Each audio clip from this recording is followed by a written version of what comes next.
का विस्तार। आज का वीडियो को इसके बारे में आज की वीडियो में डिस्कस करेंगे। सबसे पहले डिस्कस करते हैं इंट्रोडक्शन। ईस्ट इंडिया कंपनी के शासन के प्रारंभिक काल में न्यायिक व्यवस्था मुख्य रूप से बंगाल तक सीमित थी। वॉरेन हेस्टिंग्स तथा लॉर्ड कॉर्नवालिस द्वारा स्थापित न्यायिक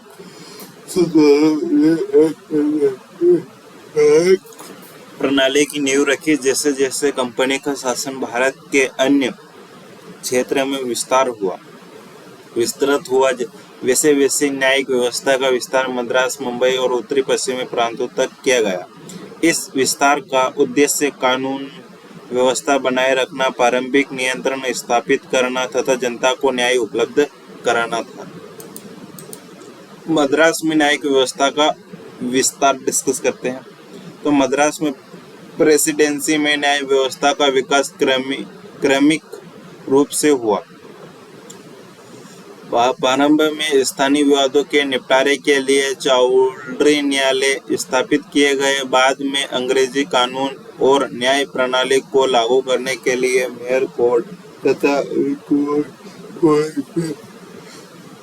स्थापना की गई। सन 1800 में ब्रिटिश संसद ने मद्रास में सर्वोच्च न्यायालय की स्थापना का प्रावधान किया। इस न्यायालय को कलकत्ता के सर्वोच्च न्यायालय के समान अधिकार प्राप्त थे। सर्वोच्च न्यायालय के समान अधिकार प्राप्त थे और सर्वोच्च न्यायालय के अधीन दीवानी और फौजदारी मामलों की सुनवाई की जाती थी। इसके अतिरिक्त जिला स्तर पर जिला न्यायालयों को अधीनस्थ न्यायालयों की स्थापना की गई, जिससे न्यायिक प्रशासन को अधिक प्रभावी बना जा सके। मुंबई में न्यायिक व्यवस्था का विस्तार। मुंबई प्रेसिडेंसी में भी प्रारंभिक न्याय संस्था स्थानीय स्तर पर स्थापित की गई। छोटे विवादों के निपटारे के लिए कोर्ट ऑफ कंडीशनर कार्यरत था। इसके बाद अंग्रेजी न्याय व्यवस्था करने के लिए मेयर कोर्ट्स तथा रिकॉर्ड्स कोर्ट की स्थापना की गई। सन 1823 में ब्रिटिश संसद द्वारा रिकॉर्ड्स कोर्ट को समाप्त कर मुंबई में सर्वोच्च न्यायालय स्थापित किए गए। इस न्यायालय में एक मुख्य न्यायाधीश तथा अन्य न्यायाधीश नियुक्त किए गए। सर्वोच्च न्यायाधीश को दीवानी, फौजदारी, समुद्री तथा अन्य मामलों में व्यापक अधिक प्राप्त थे। मुंबई में जिला और प्रांतीय स्तर पर न्यायालयों का संगठन किया गया। कॉर्नवालिस की न्यायिक प्रणाली के अनेक सिद्धांत यहाँ भी लागू किए गए। इसमें तथा जनता को न्याय प्राप्त करने का अवसर बढ़े। उत्तरी पश्चिमी प्रांतों में न्यायिक व्यवस्था का विस्तार। उस उत्तर पश्चिम प्रांत में न्यायिक व्यवस्था का विस्तार लॉर्ड विलियम बेंटिंग के शासन में विशेष रूप से किया गया। बंगाल में लागू न्यायिक प्रणाली को यह की परिस्थिति के अनुसार संशोधित कर लागू किया गया। बेंटिंग ने प्रांतीय अपील न्यायालयों और सतर्क न्यायालयों को समाप्त कर उनकी जगह आयुक्त तथा जिला न्यायाधीशों को अधिक अधिकार प्रदान किए गए। इससे न्यायिक प्रक्रिया सरल और कम खर्चीली बनी।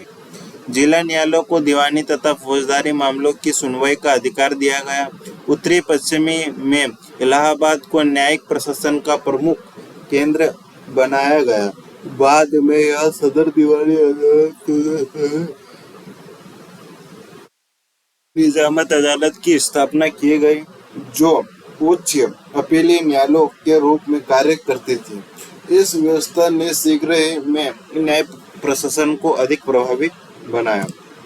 न्यायिक विस्तार के प्रमुख उद्देश्य।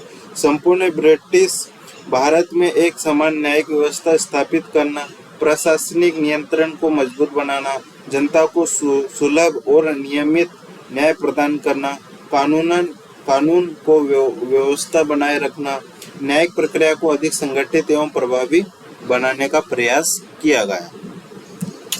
न्यायिक विस्तार का महत्व डिस्कस कर लेते हैं।